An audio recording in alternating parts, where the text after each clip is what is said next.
जय मसीह यहाँहरु सबैजनालाई दोस्रो कोरिन्थीको पुस्तक अध्ययनमा सबैजनालाई स्वागत गर्न चाहन्छु। म विराजय एक्सेप र यो चाहिँ बाइबलको 66औं पुस्तकहरुमध्ये 47औं पुस्तक र नयाँ नियमको चाहिँ 8औं पुस्तक रहेको छ। सबैभन्दा पहिला म यस पुस्तकको परिचय पढ्न चाहन्छु। कोरिन्थीहरुलाई पहिलो पत्र लेखेका 1-2 वर्षपछि पावलले माकेडोनियाबाट लगभग ईस्वी सम्वत 55 देखि 57 मा यो दोस्रो पत्र लेखे। पहिलो पत्रमा भएको पावलको अर्थी र हक्कैको कारणले कोरिन्थीहरुले यस पत्रलाई खुशी साथ स्वीकार गरेनन् र मण्डलीमा धेरै जना पावलको विरोधमा बोल्न थाले। त्यसकारण पावलले एफिससबाट एउटा कडा चिठी लेखेर आफ्ना सहयोगी तीतसको हातद्वारा कोरिन्थमा पठाए, जुन कुरा दोस्रो कोरिन्थी 2 अध्यायको 3 र 4 पदमा उल्लेख गरिएको छ। यो चिठी हराएको छ, यसको कुनै प्रतिलिपि पनि छैन। सायद कोरिन्थीहरुले मन नपराएर त्यो चिठी तुरुन्तै फ्याँकिदिए। जब तीतस कोरिन्थबाट चाँडै फर्केनन् तब पावल उत्तर ग्रीसको माकेडोनिया भन्ने प्रदेशमा गए, जहाँ अन्त्यमा तिनले तीतसलाई भेटाए, जुन कुरा दोस्रो कोरिन्थी 2 अध्यायको 12 देखि 14 पदसम्म त्यो कुरा उल्लेख गरिएको छ। कोरिन्थीहरुको आफ्नो गल्तीहरुको स्वीकार गरेर पश्चाताप गरेका छन् भन्ने खबर पावलले तीतसबाट थाहा पाए। यो खुशीको खबर सुनेर पावलले एउटा तेस्रो पत्र कोरिन्थीहरुलाई लेखे, जुन अहिले कोरिन्थीहरुलाई पावलको दोस्रो पत्र भनिन्छ, कारण बीचको पत्र हराएको छ। कोरिन्थीहरुलाई यो दोस्रो पत्र चाहिँ पावलका अरू पत्रहरू भन्दा व्यक्तिगत तवरले लेखिएको छ। पावलले कोरिन्थीहरुलाई र हामीलाई पनि आफ्नो भित्री हृदय खोलेर देखाउँछन् पावल कुन किसिमका मानिस थिए भन्ने कुरा यही पत्रबाट हामी धेरै थाहा पाउन सक्छौं। पावलको जीवनको विषयमा अझै पढ्नका निम्ति पावलले रोमीहरूलाई पठाएको पत्रको परिचय हेर्नुहोस्। यो पुस्तक 1 अध्यायदेखि 13 अध्यायसम्म रहेको छ। सो हामी सुरु गर्दैछौँ 1 अध्यायबाट।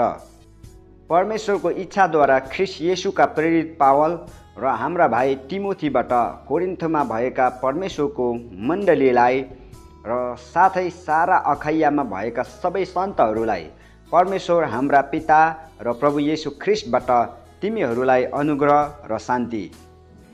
एउटा शीर्षक छ सान्त्वनाका परमेश्वर। हाम्रा प्रभु येशू ख्रीष्टका परमेश्वर तथा पिता, करुणामय पिता र सबै सान्त्वनाका परमेश्वरलाई प्रशंसा होस्। उहाँले हामीलाई सबै दुःखमा सान्त्वना दिनुहुन्छ, ताकि हामीले पनि परमेश्वरबाट पाएको त्यही सान्त्वनाले कुनै पनि दुःखमा परेकाहरूलाई सान्त्वना दिन सकौँ। किनकि जसरी हामी ख्रीष्टका कष्टमा प्रशस्त गरी सहभागी हुन्छौँ, त्यसरी नै ख्रीष्टद्वारा सान्त्वनामा पनि प्रशस्त मात्रामा हामी सहभागी हुन्छौँ।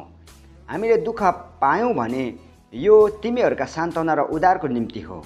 हामीले सान्त्वना पायौँ भने पनि यो तिमीहरूका सान्त्वनाको निम्ति हो। हामीले भोगेका त्यही दुःखहरू तिमीहरूले धैर्य साथ सहँदा तिमीहरू पनि त्यही सान्त्वना अनुभव गर्छौ। तिमीहरूका निम्ति हाम्रो आशा दृढ छ, किनकि हामी जान्दछौँ कि जसरी तिमीहरू हाम्रा दुःखमा सहभागी छौ, त्यसरी नै हाम्रो सान्त्वनामा पनि तिमीहरू सहभागी हुनेछौ। भाइ हो, हामीले एसियामा भोगेका दुःखको विषयमा तिमीहरू अजान रहो भन्ने हामी चाहँदैनौँ, किनभने हामी सहन नसक्ने किसिमले यति साह्रो मिचिएका थियौँ कि जीवनदेखि हामीले हरेस खाइसकेका थियौँ। हामीलाई त मृत्युदण्ड नै पाए झैँ लागेको थियो। हामी आफैमाथि होइन, तर मृतकहरूलाई जीवन दिई उठाउनु हुने परमेश्वरमाथि हामी भर पराउँ भनेर यो हुन आयो। उहाँले हामीलाई यस्तो भयानक जोखिमबाट छुटाउनु भयो अनि उहाँले हामीलाई छुटाउनु हुनेछ। उहाँमाथि नै हामीले हाम्रो भरोसा राखेका छौँ कि उहाँले हामीलाई फेरि पनि छुटाउनु हुनेछ। तिमीहरूले पनि प्रार्थनाद्वारा हामीलाई सहायता गर्नै पर्छ, तब धेरै प्रार्थनाको प्रत्युत्तरमा हामीलाई प्राप्त भएको आशिषको निम्ति धेरैले हाम्रो पक्षमा धन्यवाद चढाउनेछन्। अर्को शीर्षक छ पावलको योजनामा हेरफेर। यस कुरामा हामी गर्व गर्छौँ अनि हाम्रो विवेकले पनि त्यसको गवाही दिन्छ। संसारमा र विशेष गरी तिमीहरूसँगको हाम्रो सम्बन्धमा हामी पवित्रता र ईश्वरीय सत्यतामा चलेका छौँ। यो संसारिक बुद्धि अनुसार होइन, तर परमेश्वरको अनुग्रहबाट हो। किनकि तिमीहरूले पट्न र बुझ्न नसक्ने केही कुरा हामी तिमीहरूलाई लेख्दैनौँ र म आशा गर्दछु कि तिमीहरूले पूर्ण रूपले बुझ्नेछौ कि जसरी तिमीहरूले हामीलाई केही मात्रामा बुझेका छौ त्यसरी नै हाम्रो प्रभु येशूको दिनमा तिमीहरूले हामीलाई सम्पूर्ण प्रकारले बुझ्नेछौ र तिमीहरू हाम्रा निम्ति गर्व गर्न सक्नेछौ। जसरी हामी तिमीहरूका निम्ति गर्व गर्न सक्नेछौ यो कुराको मलाई निश्चय भएको हुनाले तिमीहरूलाई दोहोरो फाइदा होस् भनेर तिमीहरू कहाँ पहिले आउने मैले इच्छा गरेँ। माकेडोनिया जाँदा तिमीहरू कहाँ आएर भेटघाट गर्न, माकेडोनियाबाट तिमीहरू कहाँ फर्की आउने र त्यहाँबाट यहुदियाको मेरो यात्रामा तिमीहरूले मलाई पठाइदिनेछौ भन्ने म चाहन्थेँ। यो गर्न चाहँदा मैले अस्थिरता देखाएँ र के मैले आफ्नो योजना बनाउँदा संसारिक मानिसले जस्तो एउटै मुखले हो र होइन पनि भन्ने हुँ र परमेश्वर विश्वासयोग्य हुनु भए झैँ हाम्रो वचन पनि हो र होइन भएको छैन। किनभने सिलास, तिमोथी र मैले तिमीहरूका बीचमा प्रचार गरेका परमेश्वरका पुत्र येशू ख्रीष्ट हो र होइन हुनुहुन्न थियो, तर उहाँमा सधैँ हो मात्र छ, किनकि परमेश्वरका सबै प्रतिज्ञाहरू उहाँमा हो हुन्छ। यसकारण उहाँद्वारा परमेश्वरका महिमाको निम्ति हामी आमेन भन्छौँ। तर हामीलाई तिमीहरूसँग ख्रीष्टमा दहरिला पार्नुहुने र हामीलाई अभिषेक गर्नुहुने परमेश्वर नै हुनुहुन्छ। उहाँले हामीमाथि आफ्नो छाप लाउनु भएको छ र हाम्रो हृदयमा बैनको रूपमा पवित्र आत्मा दिनुभएको छ। परमेश्वर मेरो साक्षी हुनुहुन्छ कि तिमीहरूलाई सजायबाट बचाउन म कोरिन्थमा आइन। तिमीहरूको विश्वासमाथि हामीले अधिकार जमाउन चाहँदैनौँ र तिमीहरूका आनन्दको निम्ति तिमीहरूसँग मिलेर काम गर्छौँ, किनकि आफ्नो विश्वासमा तिमीहरू स्थिर छौ। 2 अध्यायमा आइपुगेका छौँ।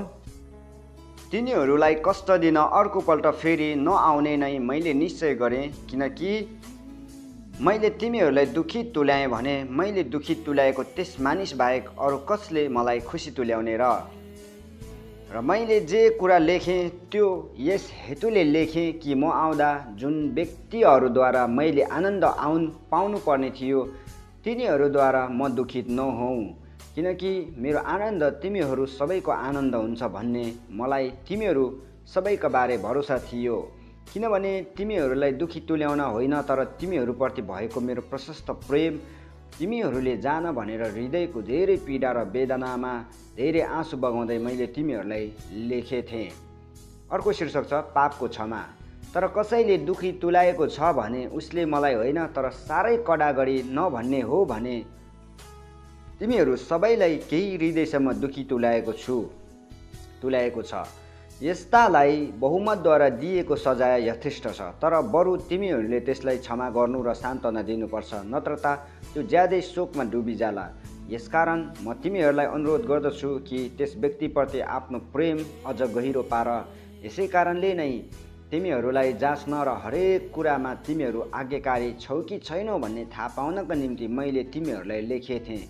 जसलाई तिमीहरू क्षमा गर्छौ म पनि क्षमा गर्छु। यदि मैले कसैलाई केही कुरामा क्षमा गरेको छु भने तिमीहरूकै खातिर ख्रीष्टको उपस्थितिमा क्षमा गरेको छु, ताकि शैतानले हामीलाई फसाउन नपाओस्, किनकि त्यसका युक्तिहरूका विषयमा हामी अजान छैनौँ। अर्को शीर्षक छ नयाँ करारका सेवकहरू। ख्रीष्टको सुसमाचार प्रचार गर्न त्रोआसमा आउँदा प्रभुमा मेरो लागि एउटा ढोका खोलिएको थियो, तर मेरा भाइ तितसलाई त्यहाँ नभेटाउँदा मेरो मनमा चैन भएन। यसकारण तिनीहरूबाट बिदा लिएर म माकेडोनियातर्फ लागेँ। तर परमेश्वरलाई धन्यवाद होस्, उहाँले हामीलाई ख्रीष्टमा सधैँ विजयको निम्ति डोर्याउनुहुन्छ र उहाँको ज्ञानको सुवासना हामीद्वारा हरेक स्थानमा फैलाउनुहुन्छ, किनकि उद्धार पाएकाहरू र नष्ट भइराखेकाहरूका माझमा पनि हामी परमेश्वरको निम्ति ख्रीष्टको सुवासना हौँ। एउटाको निम्ति मृत्युको दुर्गन्ध र अर्काको निम्ति जीवनको सुगन्ध। यी कुराका निम्ति को योग्य छ र? किनभने धेरै मानिसहरू सरह हामी परमेश्वरको वचन व्यापार गर्ने होइनौँ, तर परमेश्वरले पठाउनु भएको निष्कपट मानिसको रूपमा हामी परमेश्वरको सामुन्ने ख्रीष्टमा बोल्दछौँ। 3 अध्यायमा आइपुगेका छौँ। के फेरि हामी आफ्नै तारिफ गर्न लागेका छौँ? के कसैलाई चाहिए झैँ हामीले तिमीहरूलाई वा तिमीहरूबाट अरूलाई सिफारिस पत्र देखाउनु पर्छ र? तिमीहरू नै हाम्रा सिफारिस पत्र हौ, जो सबै मानिसहरूले चिन्न र पढ्न सक्ने गरी तिमीहरूका हृदयमा लेखिएको छ। तिमीहरूले नै देखाउँछौ कि तिमीहरू ख्रिस्टका पत्र हौ, अर्थात् हाम्रो सेवाको फल, जुन पत्र मसीले होइन तर जीवित परमेश्वरका आत्माले लेखिएको छ। ढुङ्गाका पाटीमा होइन तर मासुका हृदय पाटीमा। ख्रिस्टद्वारा परमेश्वरप्रति हाम्रो यस्तो भरोसा छ, कुनै पनि कुरा हामीबाट आएको हो भनी दाबी गर्न हामी आफै योग्य छैनौँ, तर हाम्रो योग्यता परमेश्वरबाट आउँछ। नयाँ करारका सेवकहरू हुन उहाँले हामीलाई योग्यका बनाउनु भयो, लिखित अक्षरमा होइन तर पवित्र आत्मामा, किनभने लिखित अक्षरले त मार्छ तर पवित्र आत्माले जीवन दिनुहुन्छ। अर्को शीर्षक छ नयाँ करारको महिमा। तर मृत्यु ल्याउने व्यवस्थाका अक्षरहरू ढुङ्गामा खोपिएका थिए। त्यो व्यवस्था यस्तो महिमामय भएर आयो कि त्यसको तेजले गर्दा इस्राएलीहरूले मूसाको अनुहार हेर्न सकेनन्। यद्यपि त्यो तेज हराउँदै जाँदै थियो। पवित्र आत्माको सेवा कसरी अझ बढी महिमामय नहोला? किनभने दोषी ठहराउने व्यवस्था महिमामय थियो भने धर्मी ठहराउने सेवा ज्यादै बढी महिमामय हुन्छ। किनभने जो एकपल्ट महिमामय थियो, अहिले त्यसलाई उछिन्ने महिमाले गर्दा अब त्यो महिमामय रहेन। किनकि जो बितेर गयो त्यो महिमा साथ आएको थियो भने स्थायी रहने चाहिँ अझ बढी महिमापूर्ण हुनुपर्छ। यसकारण हाम्रो यस्तो आशा भएकोले हामी अत्यन्तै साहसी भएका छौँ। हामी मूसा जस्तै होइनौँ, जसले उनको धमिलिँदै गएको महिमाको अन्तिम झलक इस्राएलीहरूले नदेखुन् भनेर आफ्नो अनुहारमा घुम्टो हाल्ने गर्थे। तर तिनीहरूका मन कठोर भएका थिए, किनकि आजको दिनसम्म पुरानो करार पढ्दा त्यो घुम्टो रहिरहन्छ, जुन घुम्टो ख्रिस्टद्वारा मात्र हटाइन्छ। हो, आजसम्म पनि मूसाको पुस्तक पढ्दा तिनीहरूका हृदयमा घुम्टो हालिएको हुन्छ। तर जब मानिस प्रभुपट्टि फर्कन्छ त्यो घुम्टो हटाइन्छ। अब प्रभु आत्मा हुनुहुन्छ र जहाँ प्रभुका आत्मा हुनुहुन्छ त्यहाँ स्वतन्त्रता हुन्छ। हामी सबै घुम्टो हटाइएको मुहारले प्रभुको महिमा प्रतिबिम्बित गर्दछौँ अनि एउटा महिमादेखि अर्को महिमातिर उक्लदै उहाँको रूपमा बदलिँदै जान्छौँ। परमप्रभुबाट यो आउँछ जो आत्मा हुनुहुन्छ। 4 अध्यायमा आइपुगेका छौँ। शीर्षक छ माटोको भाँडामा धन। यसकारण परमेश्वरको कृपाद्वारा हामीसँग यो सेवा भएकोले हामी हरेस खाँदैनौँ। हामीले शर्मका र लुकीचिपी गर्ने कामहरू त्यागेका छौँ। हामी धूर्त काम गर्न वा परमेश्वरको वचनलाई हेरफेर गर्न इन्कार गर्छौँ, तर सत्यको वचन खुलस्त गरी घोषणा गर्दै परमेश्वरको दृष्टिमा हामी हरेक मानिसको विवेकमा आफैलाई ग्रहणयोग्य तुल्याउँछौँ। हाम्रो सुसमाचार घुम्टोले ढाकिएको भए तापनि यो नष्ट हुनेहरूका निम्ति मात्र घुम्टोले ढाकिएको छ। तिनीहरूका विषयमा भनौँ भने ख्रिस्ट जो परमेश्वरको रूप हुनुहुन्छ, उहाँको महिमाको सुसमाचार तिनीहरूले नदेखुन् भनेर यस संसारको देवले अविश्वासीहरूको समझलाई अन्धो तुल्याइदिएको छ। हामी आफ्नै प्रचार गर्दैनौँ, तर येशूको खातिर हामी तिमीहरूका दास भएर येशू ख्रिस्ट नै प्रभु हुनुहुन्छ भन्ने प्रचार गर्दछौँ। जुन परमेश्वरले अँध्यारोबाट ज्योति चम्कोस् भन्नुभयो, उहाँ हाम्रा हृदयमा चम्किनु भएको छ, ताकि परमेश्वरका महिमाको ज्ञानको ज्योति ख्रिस्टको मुहारमा चम्कोस्। सर्वश्रेष्ठ शक्ति हाम्रो होइन तर परमेश्वरको हो भनी प्रष्ट पार्न यो धन हामीसित माटोका भाँडाहरूमा छ। हामी सबैतिरबाट कष्टित छौँ तर किचिएका छैनौँ, अन्योलमा परेका छौँ तर हताश भएको छैनौँ, सताइएका छौँ तापनि त्यागिएको छैनौँ, प्रहार गरेर ढलेका छौँ तापनि नष्ट पारिएका छैनौँ।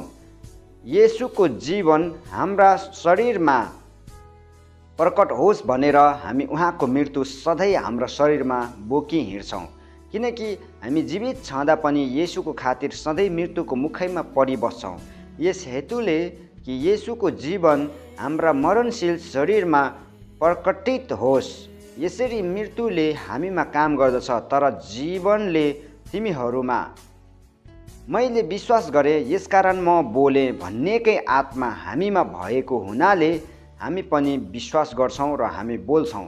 हामी जान्दछौँ कि प्रभु येशूलाई जीवित पार्नुहुनेले हामीलाई पनि येशूसँग जीवित पार्नुहुनेछ र उहाँले नै हामीलाई तिमीहरूसँग उहाँको उपस्थितिमा ल्याउनुहुन्छ। किनभने यी सब तिमीहरूकै खातिर भएका हुन्, ताकि जसरी अनुग्रह धेरैभन्दा धेरै मानिसहरूमा फैलिँदै जान्छ, त्यसरी नै परमेश्वरका महिमाको निम्ति धन्यवाद दिने काम पनि बढ्दै जाओस्। यसकारण हामी हरेस खाँदैनौँ। हाम्रो बाह्य मनुष्यता नाश हुँदै गए तापनि हाम्रो आत्मिक मनुष्यता चाहिँ दिनदिनै नयाँ हुँदै जान्छ, किनकि हाम्रो हल्लुको र क्षणभरको कष्टले हाम्रा निम्ति अतुलनीय तथा अनन्तको महान महिमा तयार गरिरहेछ। हामी दृश्य कुरालाई होइन, तर अदृश्य कुरालाई हेर्छौँ, किनभने दृश्य कुरा क्षणिक हुन्छन्, तर अदृश्य कुरा चाहिँ अनन्तसम्म रहन्छन्। 5 अध्यायमा आइपुगेको छौँ। शीर्षक छ हाम्रो स्वर्गीय वासस्थान। किनभने हामी जान्दछौँ कि हामीले बास गरेको यो पार्थिव शरीर ढली गए तापनि स्वर्गमा अनन्तसम्म रहने परमेश्वरले दिनुभएको हाम्रो घर छ, जो हातले बनाइएको होइन। यहाँ वास्तवमा हामी व्याकुल बन्छौँ र स्वर्गीय डेरा धारण गर्ने उत्कट इच्छा गर्छौँ, किनभने त्यो धारण गरेर हामी नाङ्गा हुने छैनौँ, किनकि यस डेरामा हुँदा चिन्ताले हामीलाई सुस्केर हाल्छौँ। हामी नाङ्गा हौँ भनेर होइन, तर अझ बढी वस्त्र धारण गरौँ भनेर हो, ताकि जो मरणशील छ त्यो जीवनमा समावेश होस्। अब हामीलाई यस कुराको निम्ति तयार पारिदिने परमेश्वर नै हुनुहुन्छ, जसले हामीलाई बैनाको रूपमा पवित्र आत्मा दिनुभएको छ। यसकारण हामीलाई सम्पूर्ण भरोसा छ। हामी जान्दछौँ कि हामी जबसम्म शरीरमा रहन्छौँ तबसम्म प्रभुबाट अलग हुन्छौँ, किनकि हामी विश्वासद्वारा हिँड्छौँ, देखिने कुराको आधारमा होइन। हामीमा पूर्ण भरोसा छ, बरु शरीरबाट अलग भएर प्रभुसँग रहन हामी चाहन्छौँ। यसै कारण चाहे हामी शरीरमै होऊँ चाहे अलग रहौँ, उहाँलाई प्रसन्न तुल्याउनु नै हाम्रो लक्ष्य हो, किनकि हामी सबै ख्रीष्टका न्याय आसनको सामुन्ने खडा हुनुपर्छ। यसरी शरीरमा हुँदा आफूले गरे बमोजिम हरेकले असल वा खराब प्रतिफल पाउनेछ। अर्को शीर्षक छ मिलापको सेवा। यसकारण प्रभुको भय थाहा गरेर हामी मानिसहरूलाई मनाउँछौँ, तर हामी जे छौँ परमेश्वरले जान्नुहुन्छ र म आशा गर्दछु त्यो तिमीहरूका विवेकमा पनि प्रष्टै होला। हामी फेरि तिमीहरूका सामु आफ्नो तारिफ गर्दैनौँ, तर तिनीहरूलाई हामीमा गर्व गर्ने मौका दिइरहेछौँ, ताकि तिमीहरूले तिनीहरूलाई जवाफ दिन सक, जसले मानिसका हृदयको कुरामा होइन तर बाहिरी कुरामा घमण्ड गर्छन्।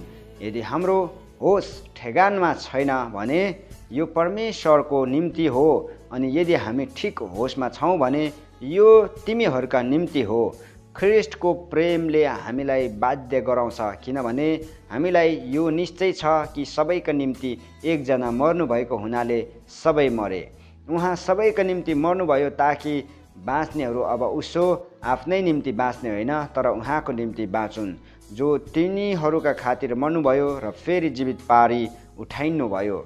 यसरी अब उपरान्त हामी कसैलाई मानिसको दृष्टिकोणले हेर्दैनौँ। हामीले ख्रीष्टलाई एक समय मानिसको दृष्टिकोणले हेरेका थियौँ, तर अब उपरान्त उहाँलाई त्यसरी हेर्ने छैनौँ। यसकारण कोही ख्रीष्टमा छ भने त्यो नयाँ सृष्टि हो, पुरानो बिति गएको छ, हेर नयाँ आएको छ। यो सब परमेश्वरबाट भएको हो, जसले हामीलाई ख्रीष्टद्वारा आफूसँग मिलापमा ल्याउनु भयो र हामीलाई मिलापको सेवा दिनुभयो। अर्थात् स्वयं ख्रीष्टमा हुनु भएर परमेश्वरले संसारलाई आफूसँग मिलापमा ल्याउँदै हुनुहुन्थ्यो। तिनीहरूका अपराधका लेखा नलिएर मिलाप गराउने कामको सन्देश उहाँले हामीलाई सुम्पिदिनु भएको छ। यसकारण हामी ख्रीष्टका राजदूतहरू हौँ र परमेश्वरले हामीद्वारा अनुरोध गरिरहनु भएको बिन्ती गर्दछौँ कि तिमीहरू परमेश्वरसँग मिलापमा जाओ, किनकि हामी उहाँमा परमेश्वरको धार्मिकता बन्न सकौँ भनेर पाप नचिन्नु हुनेलाई परमेश्वरले हाम्रा खातिर पाप बनाउनु भयो। 6 अध्यायमा आइपुगेका छौँ। परमेश्वरका सहकर्मी भएका हुनाले हामी तिमीहरूलाई बिन्ती गर्छौँ कि उहाँको अनुग्रह व्यर्थ हुन नदेऊ, किनभने उहाँ भन्नुहुन्छ, ग्रहणयोग्य समयमा मैले तिम्रो पुकार सुने र मुक्तिको दिनमा मैले तिमीलाई सहायता गरेँ। हेर, ग्रहणयोग्य समय अहिले हो, मुक्तिको दिन अहिले हो। एउटा शीर्षक छ, पावलको सङ्कष्ट। हाम्रो सेवामा दोष नभेटोस् भनेर हामी कसैको मार्गमा बाधाको कारण राख्दैनौँ, तर हर तहरले हामी आफैलाई परमेश्वरका सेवकहरू हौँ भन्ने देखाउँछौँ।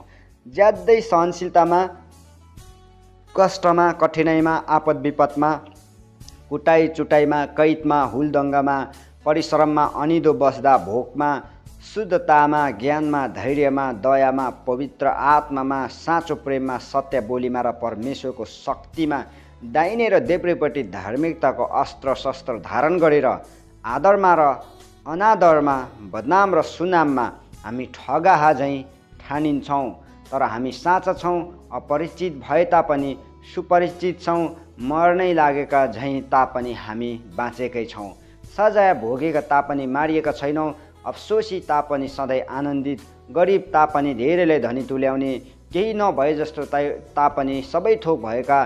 कोरिन्थी हो, हामीले तिमीहरूलाई प्रष्टै भनिदिएका छौँ, हाम्रो हृदय तिमीहरूका निम्ति खुला छ। तिमीहरूप्रतिको हाम्रो स्नेह कम भएको छैन, बरु तिमीहरूको हामीहरूप्रतिको स्नेह पो कम भएको छ। अब यसको सट्टामा म आफ्नै बालकहरूसँग झैँ भन्दछु कि तिमीहरूले पनि आफ्ना हृदय खुला राख। अर्को शीर्षक छ, विश्वासी र अविश्वासी। अविश्वासीहरूसँग एउटै जुवामा ननारियो, किनकि धर्म र अधर्मको के साझेदारी हुन्छ, अथवा अँध्यारोसँग उज्यालोको के सहभागिता, ख्रिस्टको बेलिआलसँग के सरोकार र विश्वास गर्नेको विश्वास नगर्नेसित के समानता, मूर्तिहरूसँग परमेश्वरको मन्दिरको के सम्झौता, किनभने हामी जीवित परमेश्वरका मन्दिर हौँ, जसरी परमेश्वरले भन्नुभएको छ, म तिनीहरूमा बास गर्नेछु र तिनीहरूका बीचमा हिँडडुल गर्नेछु र म तिनीहरूका परमेश्वर हुनेछु, तिनीहरू मेरा प्रजा हुनेछन्। यसकारण तिनीहरूका बीचबाट निस्केर आओ र तिनीहरूबाट तिमीहरू अलग हो, परमप्रभु भन्नुहुन्छ। अशुद्ध कुरा केही नछोड र म तिमीहरूलाई ग्रहण गर्नेछु। म तिमीहरूका पिता हुनेछु र तिमीहरू मेरा छोरा छोरीहरू हुनेछौ, सर्वशक्तिमान परमप्रभु भन्नुहुन्छ। 7 अध्यायमा आइपुगेका छौँ। यसकारण हे प्रिय हो, हामीसित यी हरेक किसिमको अशुद्धताबाट हामी आफैलाई शुद्ध पारौँ र परमेश्वरको भयमा पवित्रतालाई सिद्धतातर्फ बढाउँदै जाउँ। अर्को शीर्षक छ, पावलको आनन्द। हामीलाई तिमीहरूका हृदयमा स्थान देऊ। हामीले कसैको खराबी गरेका छैनौँ, हामीले कसैलाई भ्रष्ट पारेका छैनौँ, हामीले कुनै व्यक्तिबाट फाइदा उठाएका छैनौँ। तिमीहरूलाई दोषी ठहराउनलाई मैले यो भनेको होइन, किनभने मैले अगाडि नै भनिदिएको छु, हाम्रा हृदयमा तिमीहरूका निम्ति यतिसम्म स्थान छ कि हामी तिमीहरूका साथमा मर्न वा बाँच्न तयार छौँ। तिमीहरूमा मेरो ठुलो भरोसा छ, तिमीहरूमाथि म औधी गर्व गर्दछु, म सान्त्वनाले परिपूर्ण छु। हाम्रा सबै कष्टहरूमा म अति आनन्दित छु, किनकि हामी माकेडोनियामा आएपछि पनि हाम्रा शरीरलाई केही विश्राम मिलेन, तर चारैतिरबाट हामीलाई सङ्कष्ट आइपरेको थियो। बाहिर सङ्घर्ष र भित्र डरै डर थियो, तर उदासीहरूलाई सान्त्वना दिनुहुने परमेश्वरले तीतसको आगमनद्वारा हामीलाई स्वतन्त्र दिनुभयो। तिनको आगमनले मात्र होइन, तर त्यस सान्त्वनाले पनि, जुन सान्त्वना तिनले तिमीहरूबाट पाएका थिए। मलाई भेट्ने तिमीहरूको ठुलो इच्छाको बारेमा तिनले हामीलाई भने। मेरो निम्ति तिमीहरूको शोकको विषयमा र म प्रति तिमीहरूको गहिरो चिन्ताको विषयमा पनि तिनले बताएर यसरी म अझै बढी आनन्दित भएँ। मैले आफ्नो पत्रबाट तिमीहरूलाई शोकित तुल्याएको भए तापनि म पछुतो गर्दिनँ। हुन त मलाई पछितो भएकै थियो। मलाई थाहा भयो कि त्यस पत्रले तिमीहरूलाई थोरै समयको निम्ति मात्र भए पनि शोकित तुल्यायो। तिमीहरूलाई शोक भयो भनेर म खुसी भएको होइन, तर तिमीहरूको शोकले तिमीहरूलाई पश्चातापी बनायो भनेर हो, किनभने तिमीहरूले ईश्वरीय शोकको अनुभव गर्यौ र हामी तर्फबाट तिमीहरूको केही नोक्सानी सहनु परेन। किनभने ईश्वरीय शोकले मुक्तिको निम्ति पश्चाताप उत्पन्न गर्छ र त्यसमा पछितो हुँदैन, तर संसारिक शोकले भने मृत्यु उत्पन्न गर्छ। किनकि हेर, यस ईश्वरीय शोकले तिमीहरूमा कस्तो उत्साह पनि उत्पन्न गराएको छ। आफैलाई निर्दोष तुल्याउन तिमीहरूमा कस्तो उत्सुकता छ, कस्तो क्रोध, कस्तो भय, कस्तो तृष्णा, कस्तो जोश, न्याय होस् भन्ने कस्तो इच्छा। सबै कुरामा तिमीहरूले आफैलाई निर्दोष भएको साबित गरेका छौ। मैले यो पत्र अन्याय गर्ने व्यक्तिको कारणले लेखेको होइन, न त अन्यायमा पर्ने व्यक्तिको कारणले नै हो, तर यस हेतुले कि परमेश्वरको दृष्टिमा हामीप्रति तिमीहरूको उत्साह कस्तो छ सो तिमीहरूलाई थाहा होस्। यसै कारण हामीलाई सान्त्वना मिलेको छ। हामीले पाएको आफ्नै सान्त्वना बाहेक तीतसको आनन्दमा हामी बढी रमायौँ, किनकि तिमीहरूद्वारा तिनको मनलाई शान्ति मिलेको छ। किनभने तिनको सामु तिमीहरूका बारेमा मैले केही घमण्ड गरेको थिएँ भने मलाई त्यसमा केही शर्म भएन। तर जसरी हामीहरूले तिमीहरूलाई भनेका सबै कुरा सत्य थिए, त्यसरी नै तीतसको सामुन्ने हामीले गरेका घमण्ड पनि सत्य ठहरिएको छ। तिमीहरू सबैको आज्ञाकारिता र तिमीहरूले डर र कम्पसाथ तिनलाई गरेको स्वागत सम्झदा तिनको भित्री स्नेह तिमीहरूप्रति झन् बढेर आउँछ। म रमाउँदछु किनकि तिमीहरूमाथि मेरो पुरा भरोसा छ। 8 अध्यायमा आइपुगेको छौँ। शीर्षक छ उदारताको निम्ति प्रोत्साहन। भाइ हो, माकेडोनियाका मण्डलीहरूमा परमेश्वरले दिनुभएको अनुग्रहको विषयमा हामी तिमीहरूलाई बताउन चाहन्छौँ। कष्टको भयङ्कर परीक्षाको बीचमा पनि प्रशस्त आनन्द र घोर दरिद्रतामा तिनीहरूले उदार चित्तले दान दिए। किनकि म गवाही दिन्छु कि तिनीहरूले आफ्नो औकात अनुसार र औकातभन्दा बढी पनि आफ्नै राजी खुसीले दिए। तिनीहरूले सन्तहरूका सहायताको निम्ति भाग लिन पाऊँ भनेर हामीलाई आग्रहपूर्वक बिन्ती गरे। हामीले अपेक्षा गरे बमोजिम तिनीहरूले गरेनन्, तर तिनीहरूले पहिले आफैलाई प्रभुमा अर्पण गरे र परमेश्वरको इच्छा अनुसार हामीलाई दिए। यसैले तीतसले अघिबाटै सुरु गरेका हुनाले तिमीहरूका माझमा पनि त्यो असल काम समाप्त गरून् भनेर हामीले तिनलाई बिन्ती गर्यौँ। तर जसरी सबै कुरामा तिमीहरू बढेर गएका छौ, अर्थात् विश्वासमा, वचनमा, ज्ञानमा, सबै जोसमा र हामीप्रतिको तिमीहरूको प्रेममा, त्यसरी नै तिमीहरू यस असल काममा पनि प्रशस्त हो। मैले यो आज्ञाको रूपमा भनेको होइन, तर अरूहरूको जोससँग तुलना गरेर तिमीहरूको प्रेम पनि साँचो हो भन्ने प्रमाणित गर्नलाई मैले यो भनेको हुँ। किनकि हाम्रा प्रभु येशू ख्रिस्टको अनुग्रह तिमीहरूलाई थाहा छ। उहाँ धनी हुनुहुन्थ्यो, तर पनि तिमीहरूका खातिर उहाँ गरिब हुनुभयो, ताकि उहाँको गरिबीबाट तिमीहरू धनी हुन सक। अब यस विषयमा चाहिँ मेरो सल्लाह यही छ, 1 वर्ष अघि जुन दिने काम तिमीहरूले सुरु गरेका मात्र होइन, तर त्यो गर्ने उत्कट इच्छा पनि गरेका थियौ, त्यसलाई अब पुरा गर्नु तिमीहरूका निम्ति असल हुन्छ। इच्छा गर्नमा तिमीहरूको जुन तत्परता थियो, त्यसै मुताबिक आफ्नो औकात अनुसार दिएर यस कामलाई पुरा गर। किनभने दिने तत्परता छ भने मानिससित भए अनुसारको दान नै ग्रहणयोग्य हुन्छ, नभए अनुसारको होइन।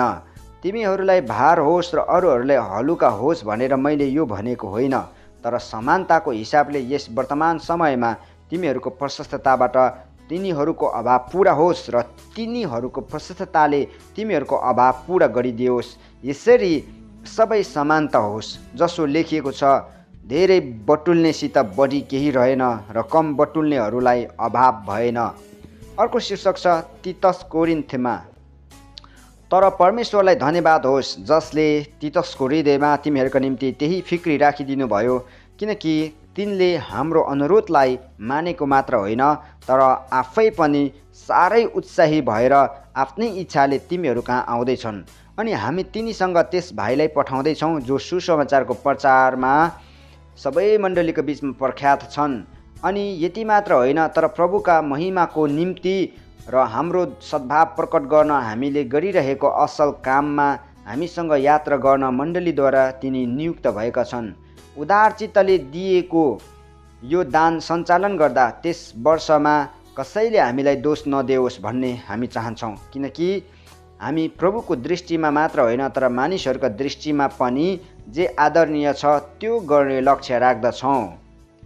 तिनीहरूसँग हाम्रा भाइलाई पठाउँदैछौँ जसलाई हामीले धेरैपल्ट जाँचेर धेरै कुरामा जोशीलाई भेटाएका छौँ। तिमीहरूप्रति भएको तिनको ठुलो भरोसाले गर्दा तिनी अझ बढी जोशीला भएका छन्। तीतस चाहिँ मेरा सहभागी र तिमीहरूको सेवामा मेरा सहकर्मी हुन् र भाइहरू चाहिँ मण्डलीहरूका दूतहरू र ख्रिस्टका महिमा हुन्। तिमीहरूको प्रेम र तिमीहरूका विषयमा गरिएको हाम्रो स्वर्गको गर्वको प्रमाण मण्डलीहरूको सामुन्ने यी मानिसहरूलाई देऊ। 9 अध्यायमा आइपुगेका छौँ। सन्तहरूका निम्ति दिएको भेटीको विषयमा तिमीहरूलाई लेखिरहन मलाई आवश्यक छैन, किनभने म तिमीहरूको तत्परता जान्दछु। यसको विषयमा माकेडोनियाका मानिसहरूका सामुन्ने तिमीहरूको गर्व गर्दै मैले भनेथेँ कि पोहोर सालदेखि अखाइया तयारी भइरहेको छ। तिमीहरूको जोसले तिनीहरूमध्ये धेरैजसोलाई उत्तेजित पारेको छ, तर यस विषयमा तिमीहरूका लागि हामीले गर्व गरेको व्यर्थ नहोस् र मैले भनेअनुसार तिमीहरू तयार रहो भनेर म भाइहरूलाई पठाइरहेछु। यदि कोही माकेडोनियाकाहरू मसँग आए र तिमीहरूलाई तयार भेटाएनन् भने हामी शर्ममा पर्नेछौँ र तिमीहरूलाई पनि कम्ती शर्म हुँदैन, किनभने हामीले तिमीहरूमाथि ठुलो भरोसा राखेका थियौँ। यसकारण तिमीहरूले प्रतिज्ञा गरेका भेटीको प्रबन्ध अघिबाटै मिलाउनका निम्ति मभन्दा अघि भाइहरूलाई तिमीहरू कहाँ पठाउन मैले आवश्यक ठाने। यसैले यो भेटी करकापले होइन तर राजी खुसीले दिएको भेटीको रूपमा तयार होस्। अर्को शीर्षक छ उदारचित्तले छर्नु। तर कुरा यही हो कि थोरै छर्नेले थोरै नै कटनी गर्छ र प्रशस्तसँग छर्नेले प्रशस्तसँग कटनी गर्छ। अनि हरेक मानिसले आफ्नो मनमा सङ्कल्प गरे बमोजिम देओस्, इच्छा नभए होइन न त करकापमा परेर, किनभने खुसी साथ दिनेलाई परमेश्वरले प्रेम गर्नुहुन्छ। परमेश्वरले तिमीहरूलाई हरेक आशिष प्रशस्त मात्रामा दिन सक्नुहुन्छ ताकि तिमीहरूसित सधैँ नै हरेक कुरा प्रशस्त होस् र हरेक असल कामको निम्ति तिमीहरूले प्रशस्त मात्रामा दिन सक। यसरी लेखिएको छ, उसले छर्छ र गरिबहरूलाई दिन्छ, उसको धार्मिकता सदा सर्वदै रहिरहन्छ। छर्नेलाई बिउ र खानालाई भोजन दिनुहुने तिमीहरूलाई बिउ दिनुहुनेछ र त्यसमा वृद्धि गराउनुहुनेछ अनि तिमीहरूका धार्मिकताको फसल बढाउनुहुनेछ। तिमीहरूको ठुलो उदारताको निम्ति हरेक कुरामा तिमीहरू धनी तुल्याइनेछौ, जुन उदारताले हामीद्वारा परमेश्वरमा चढाउने धन्यवाद उत्पन्न गराउनेछ। यस सेवाको कामले तिमीहरूको अभाव पुरा हुन्छ। त्यति मात्र होइन, परमेश्वरप्रति धेरै धन्यवादका भावना उर्लेर आउँछन्। सेवाको यस जाँच अन्तर्गत तिमीहरूले ख्रिस्टको सुसमाचार स्वीकार गर्ने आफ्नो भावना आज्ञाकारिताद्वारा तथा तिनीहरू र अरू सबैका निम्ति तिमीहरूले उदारचित्तले दिएको भेटीद्वारा परमेश्वरको महिमा हुनेछ।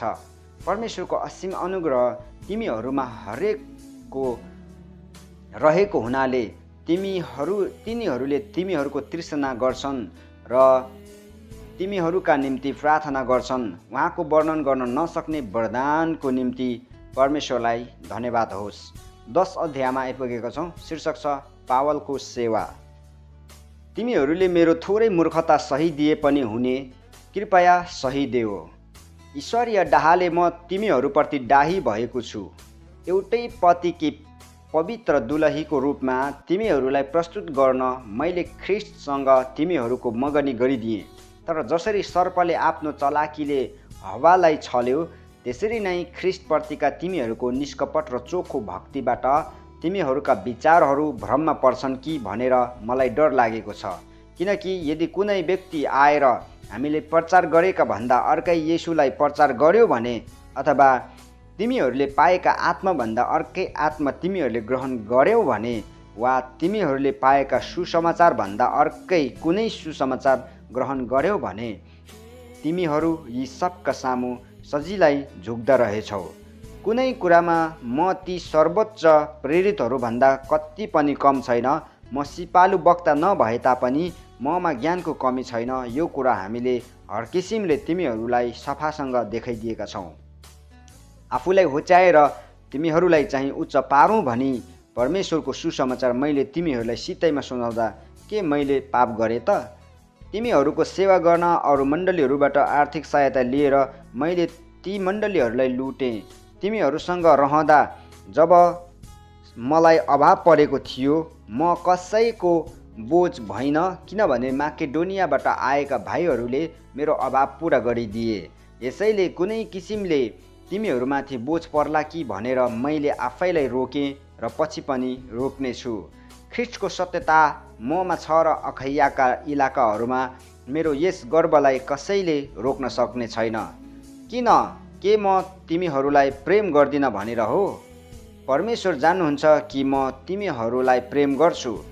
म जे काम गरिरहेछु सो गरि नै रहनेछु, ताकि ती मानिसहरूको दाबीलाई काट्न सकौँ जुनहरूले धाकसँग गरेका सेवा कर्मलाई हाम्रै समान छ भनी भन्छन्।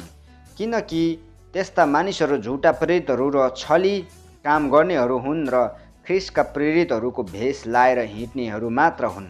र यो कुनै अचम्मको कुरा होइन, किनकि शैतानले पनि ज्योतिमय स्वर्गदूतहरूको भेष धारण गर्छ। यसकारण यो कुनै अनौठो कुरा होइन कि त्यसका दासहरूले पनि धार्मिकताका दासहरूका रूपमा आफ्नो भेष बदल्दछन्। तिनीहरूको अन्त्य तिनीहरूका काम अनुसार हुन्छ। अर्को शीर्षक छ पावलका कष्टहरू।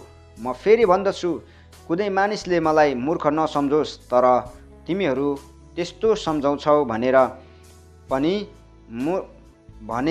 मूर्खलाई झैँ मलाई ग्रहण गर, ताकि म पनि केही घमण्ड गर्न सकूँ।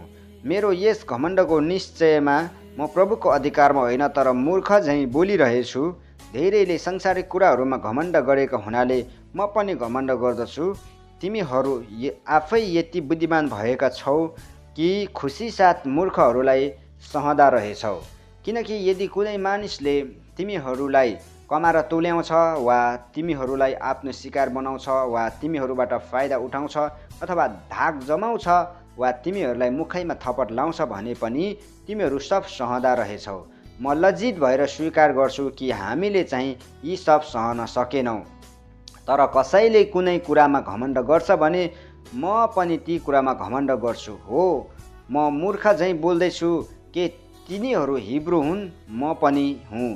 के तिनीहरू अब्राहमको सन्तान हुन्? म पनि हुँ। के तिनीहरू ख्रिस्टका सेवक हुन्? म अझ असल सेवक हुँ। पागल झैँ म बोलिरहेछु। मैले ज्यादै परिश्रम गरेँ, कैदमा अझ धेरैपल्ट परेँ, अनगिन्ती कोर्रा खाएँ, मृत्युको मुखमा बारम्बार परेँ। पाँच पल्ट मैले यहुदीहरूका हातबाट 1 गरी कोर्रा खाएँ। 3 पल्ट मलाई लौराले पिटे, 1 पल्ट ढुङ्गाले हाने, 3 पल्ट म चढेको जहाज ध्वस्त भयो। 1 दिन 1 रात मैले समुद्रमा नै बिताएको छु। मेरो बारम्बारको यात्रामा म नदीहरूका जोखिममा परेँ, डाकुहरूका जोखिममा, आफ्नै जातिका मानिसहरूका जोखिममा, अन्य जातिहरूका जोखिममा, सहरको जोखिममा, उजाड स्थानको जोखिममा, समुद्रको जोखिममा, झुटा भाइहरूबाट आउने जोखिममा, परिश्रममा र कष्टमा, कति अनिदो रातमा, भोक र प्यासमा, बारम्बार उपवासमा, ठन्डी र नग्नतामा परेँ। अनि अरू कुराहरू बाहेक सबै मण्डलीहरूका फिक्रीको बोझ म माथि छ। को दुर्बल छ र म चाहिँ छैन? को पापमा फसाइएको छ र म चाहिँ व्याकुल हुँदिन? मैले गर्व गर्नु नै पर्ने हो भने म आफ्नो कमजोरी देखाउने कुराहरूमा गर्व गर्नेछु। प्रभु येशूका परमेश्वर र पिता जो सदा सर्वदा धन्य हुनुहुन्छ, उहाँले जान्नुहुन्छ कि म ढाँट्दिन। दमस्कसमा अरितस राजाका हाकिमले मलाई पक्रन दमस्कस सहरमा पहरा राखेका थिए, तर पर्खालको एउटा झ्यालबाट डालोमा राखेर मलाई तल झारिदिएको हुनाले म तिनका हातबाट उम्केँ। 12 अध्यायमा आइपुगेका छौँ। शीर्षक छ पावलको दर्शन र तिनको काँडो। मैले गर्व गर्नै पर्छ, तर यसबाट लाभ केही नभए तापनि प्रभुबाट पाएका दर्शनहरू र प्रकाशहरूका कुरा म गरिरहेछु। ख्रिस्टमा म एकजना मानिसलाई चिन्दछु जो 14 वर्ष अघि तेस्रो स्वर्गसम्म उचाली लगियो। ऊ शरीरमै लगियो कि शरीर बिनै सो म जान्दिनँ, परमेश्वर जान्नुहुन्छ। म यस मानिसलाई चिन्दछु, शरीरमा हो कि बिना शरीरमा। त्यो मलाई थाहा छैन, तर त्यो मानिस स्वर्गलोकमा उचाली लगियो यो कुरा परमेश्वर जान्नुहुन्छ। र त्यहाँ बताउनु नहुने कुराहरू उसले सुन्यो जुन चाहिँ मानिसले उच्चारणसम्म पनि गर्नु हुँदैन। यस मानिसको पक्षमा म गर्व गर्नेछु, तर आफ्नै पक्षमा भने मेरो कमजोरी बाहेक अरू कुरामा म गर्व गर्ने छैन। यदि मैले गर्व गर्ने इच्छा नै गरेँ भने पनि म मूर्ख बन्ने छैन, किनकि म सत्य बोलिरहेको हुनेछु। तर मानिसले ममा देखेको र मबाट सुनेको भन्दा बढी कसैले मलाई नठानोस् भनेर म गर्व गर्नदेखि थामिन्छु। तर प्रशस्त प्रकाशहरूको कारण घमण्डले म बढ्ता नफुलौँ भनेर मलाई सताउन एक घमण्डबाट रोक्नलाई शैतानको दूत अर्थात् एउटा काँडो मेरो शरीरमा दिइयो। यो मबाट हटोस् भनेर मैले 3 पल्ट प्रभुसित बिन्ती गरेँ, तर मलाई उहाँले भन्नुभयो, मेरो अनुग्रह तेरो निम्ति पर्याप्त छ, किनभने मेरो शक्ति दुर्बलतामा नै सिद्ध हुन्छ। यसकारण ख्रिस्टको शक्ति ममा बास गरोस् भनेर म बरु मेरो दुर्बलतामा बढी खुसी साथ गर्व गर्नेछु। यसकारण ख्रिस्टको खातिर दुर्बलताहरूमा, बदनामीहरूमा, कठिनाइहरूमा, सतावटहरूमा, आपतहरूमा र म सन्तुष्ट रहन्छु, किनकि जब म दुर्बल छु तब म शक्तिशाली छु। अर्को शीर्षक छ कोरिन्थीहरूका निम्ति पावलको चिन्ता। म मूर्ख भएको छु, तिमीहरूले मलाई यसो गर्नु कर लगायौ, किनकि तिमीहरूबाट त मेरो प्रशंसा हुनुपर्ने थियो, किनभने म केही नभए तापनि सर्वोच्च प्रेरितहरूभन्दा म तुच्छ छैन। साँचो प्रेरितका लक्षणहरू चाहिँ पुरा धैर्य साथ चिन्हहरू, चमत्कारहरू र शक्तिका कामहरूद्वारा तिमीहरूका बीचमा प्रकट गरिएका थिए। अरू सबै मण्डलीहरूको तुलनामा तिमीहरूले कुन कुरामा कम निगाह पायौ? हो, एउटा कुरामा चाहिँ तिमीहरूले मलाई क्षमा गर्नुपर्छ, म तिमीहरूका निम्ति बोझ बनिन। अब तेस्रो पल्ट तिमीहरू कहाँ आउन म तयार छु। म तिमीहरूका निम्ति बोझ हुने छैन, किनकि म तिमीहरूको सम्पत्ति होइन, तर तिमीहरूलाई नै चाहन्छु। किनभने आमा बुवाको निम्ति छोराछोरीले होइन, तर छोराछोरीका निम्ति पो आमा बुवाले सञ्चय गर्नुपर्छ। म तिमीहरूका निम्ति ज्यादै खुसी साथ खर्च गर्नेछु र स्वयं आफै पनि खर्चनेछु। यदि मैले तिमीहरूलाई बढी प्रेम गरेँ भने के मैले चाहिँ कति प्रेम पाउने? कम्ती प्रेम पाउने? मैले तिमीहरूलाई बोझ बोकाइन, यो ठिकै हो, तर चलाकी गरेर तिमीहरूलाई फसाएँ भनी तिमीहरू भन्छौ।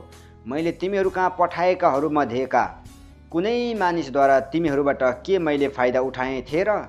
मैले तितसलाई जान भनी आग्रह गरेर त्यस भाइलाई तिनको साथमा पठाएँ। के तितसले तिमीहरूबाट केही फाइदा उठाए? के हामी एकै आत्माद्वारा चलेनौँ? के हामी एकै पाइलामा हिँडेनौँ? के तिमीहरू यो सोचिरहेका छौ कि यतिन्जेल तिमीहरूका सामु हामी आफ्नै सफाइ दिइरहेका छौँ? प्रिय हो, हामी परमेश्वरको सामुन्ने ख्रिस्टमा बोलिरहेका छौँ, अनि यी सब तिमीहरूलाई बलिया बनाउनका निम्ति हो। किनभने म आउँदा मैले इच्छा गरे बमोजिम तिमीहरूलाई नभेटाउँला र तिमीहरूले पनि मलाई आफूले इच्छा गरे बमोजिम भेटाउँदैनौ कि भन्ने मलाई डर लागेको छ। सायद त्यहाँ झगडा, डाहा, क्रोध, स्वार्थ, बदख्वाइ, निन्दो, चर्चो, अभिमान र गोलमाल हुन्छ होला। मलाई डर लाग्छ कि म फेरि आउँदा मेरा परमेश्वरले मलाई तिमीहरूका सामुन्ने होच्याइदिनुहुनेछ र धेरैजनाका निम्ति मैले शोक गर्नुपर्ने छ, जुनहरूले अघि पाप गरेका थिए र आफूले गरेका अशुद्धता, व्यभिचार र छाडापनबाट पश्चाताप गरेका छैनन् होला। 13 अध्यायमा आइपुगेको छौँ, जुन चाहिँ यो पुस्तकको अन्तिम अध्याय हो। शीर्षक छ आखिरी चेतावनी। तेस्रो पल्ट म तिमीहरू कहाँ आउनेछु। कुनै पनि दोष 2 वा 3 साक्षीहरूका गवाहीद्वारा साबित गरिनुपर्छ। दोस्रो पटक तिमीहरूका बीचमा हुँदा मैले तिमीहरूलाई चेतावनी दिए जस्तै गरी अब अनुपस्थित हुँदा पनि म तिमीहरूलाई चेतावनी दिँदैछु। म फेरि आउँदा अघि पाप गर्नेहरू र अरू कसैलाई पनि म छोड्ने छैन, किनकि ख्रिस्ट ममा बोल्नुहुन्छ भन्ने प्रमाण तिमीहरू चाहन्छौ। तिमीहरूसँगको व्यवहारमा उहाँ दुर्बल हुनुहुन्न, तर उहाँ तिमीहरूमा शक्तिशाली हुनुहुन्छ। किनभने दुर्बलतामा उहाँ क्रुसमा टाँगिनुभयो, तर परमेश्वरको शक्तिमा उहाँ जीवित हुनुहुन्छ। यसरी हामी उहाँसँग दुर्बल हुन्छौँ, तर तिमीहरूसँगको हाम्रो व्यवहारमा परमेश्वरको शक्तिद्वारा हामी उहाँसँग जिउनेछौँ। तिमीहरू विश्वासमा दरिला छौ कि छैनौ भनी आफैले आफैलाई जाँचेर हेर। आफैलाई जाँचमा असफल भएनौ भने येशू ख्रीष्ट तिमीहरूमा हुनुहुन्छ भन्ने तिमीहरूलाई थाहा हुनुपर्ने हो। म आशा गर्दछु कि हामी असफल भएका छैनौँ भन्ने तिमीहरू थाहा पाउनेछौ। तर हामी परमेश्वरमा प्रार्थना गर्दछौँ कि तिमीहरू केही खराबी नगर। हामी जाँचमा उत्तीर्ण भएका जस्तो देखा पर्ने होइन, हामीहरू असफल भए जस्तो देखिए तापनि तिमीहरूले चाहिँ जे असल छ सो गर, किनकि हामी सत्यको विरुद्धमा केही गर्न सक्दैनौँ, केवल सत्यको निम्ति मात्र गर्न सक्छौँ। किनभने हामी दुर्बल हुँदा र तिमीहरू सामर्थ्य हुँदा हामी आनन्दित हुन्छौँ। तिमीहरूका प्रगतिको निम्ति नै हामी प्रार्थना गर्छौँ। तिमीहरूबाट अलग हुँदा म यो लेख्दैछु यस हेतुले कि तिमीहरू कहाँ आउँदा प्रभुले मलाई दिनुभएको अधिकार कठोरता साथ मैले प्रयोग गर्नु नपरोस्। त्यो त उहाँले बनाउनका निम्ति दिनुभएको हो, भत्काउनका निम्ति होइन। अर्को शीर्षक छ आखिरी अभिवादन। अन्त्यमा भाइ हो, अब बिदा पाऊ, सिद्धताको लक्ष्य राख, सान्त्वना पाओ, एक अर्कासँग सहमत हो, शान्तिमा रहो र प्रिय र शान्तिका परमेश्वर तिमीहरूसँग रहनुहुनेछ। एउटाले अर्कोलाई पवित्र चुम्बनले अभिवादन गर। सबै सन्तहरूले तिमीहरूलाई अभिवादन पठाएका छन्। प्रभु येशू ख्रीष्टको अनुग्रह, परमेश्वरको प्रेम र पवित्र आत्माको सङ्गति तिमीहरू सबैसँग रहून्। आमेन। यो सँगसँगै दोस्रो कोरिन्थीको पुस्तक अध्ययन पुरा भएको छ। अर्को पटक हामी गलातीको पुस्तकको अध्ययनको क्रममा भेट्नेछौँ। सो सबैजनालाई जय मसीह। Keep tuning, keep touching. जय मसीह। God bless you all.